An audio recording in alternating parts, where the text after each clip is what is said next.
أعوذ بالله من الشيطان الرجيم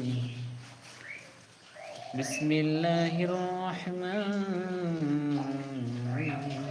الرحيم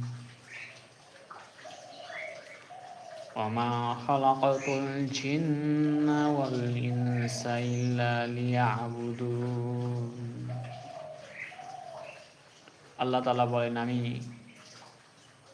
বলেন ইল্লার দ্বারা একরকম কিন্তু বলে দেয়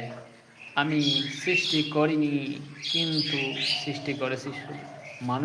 মানুষ এবং জিন জাতিকে আমি সৃষ্টি করিনি কিন্তু সৃষ্টি করেছি, এরকম হবে আমি মানব এবং জিন জাতিকে শুধুমাত্র আমার ইবাদতের জন্য, আমার উপাসনার জন্য সৃষ্টি করেছি। তাহলে উদ্দেশ্য রয়েছে